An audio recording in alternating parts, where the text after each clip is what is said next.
वक्फ का मतलब ही दान में दी गई जो जो संपत्ति होती। पूरे देश भर में इस वक्त वक्फ कानून के खिलाफ आवाज उठ रही है, विरोध प्रदर्शन किए जा रहे हैं, नारेबाजी चल रही है।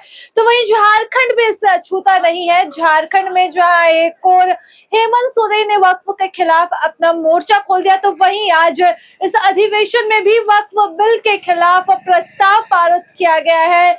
यानी कि झारखंड ने भी अपना मोर्चा बुलंद कर दिया है और झारखंड भी अब जो है वो वक्फ के खिलाफ अपनी आवाज बुलंद करेगा। आपको बता दें कि वक्फ संशोधन कानून पारित हो चुका है और अब वो जो है इसका विरोध पूरे राज्य भर में किया जा रहा है। जहां बंगाल इसकी आग में जल रहा है, तो वहीं कहीं ना कहीं तमाम राज्यों में इसे लेकर विरोध प्रदर्शन अब भी जारी है।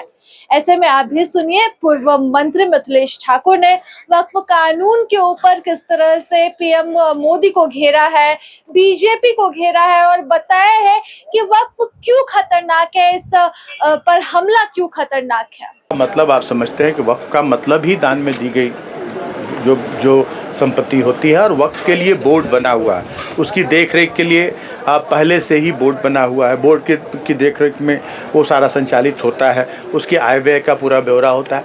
मैं पूछता हूँ कि क्या ज़रूरत थी उसमें संशोधन लाने की, उसमें इंटरफेयर करने की क्या ज़रूरत थी, सबसे बड़ी बात। और आज वक्फ बोर्ड ही ने वक्फ में ही नहीं, आज ये सरकार धीरे धीरे सभी वैसी संपत्तियाँ जो विभिन्न संस्थाओं के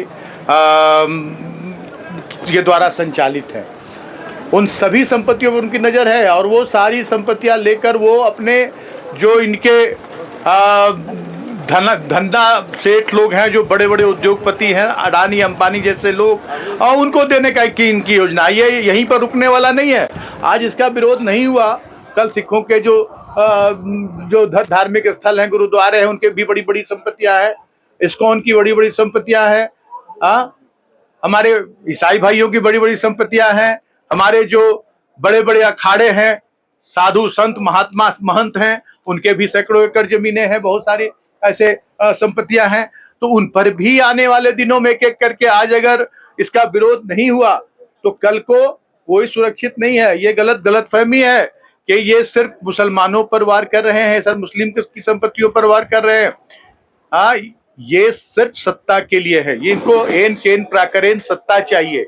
ये कैसे लोगों को बिजली मिले, पानी मिले, लोगों को कैसे रोजगार मिले, किसानों की स्थिति कैसे सुदृढ़ हो, लोगों को आवास कैसे मिले, इन पर किसी तरह का ध्यान नहीं है और ध्यान भटकाने के लिए आज के अधिवेशन में इसके खिलाफ प्रस्ताव भी पारित किया गया है। देखिए, कोई भी काला बिल आएगा, कृषि बिल भी आया था, किसानों को आतंकवादी तक कहा गया। हमारे देश के किसान जो हमारे अन्नदाता है, उनको आतंकवादी तक कहा गया। क्यों लेना पड़ा उन्हें वो बिल वापस लेना पड़ा? इसी तरह से पूरे देश में आज इस वक्फ संशोधन बिल का विरोध हो रहा है। भले ही बहुमत में इन्होंने दोनों सदनों से इसे पारित करवा लिया, लेकिन राज्य का जो बहुमत है, देश का जो बहुमत है, वो इसके विरोध में है और इन्हें ये कानून भी वापस लेना पड़ेगा, ये मुझे पूरा विश्वास है। अच्छा, हफीजुल हसन जी का एक बयान बहुत सोशल मीडिया पर वायरल है, बीजेपी लगातार। प्रभातखबर.com, विश्वास वही।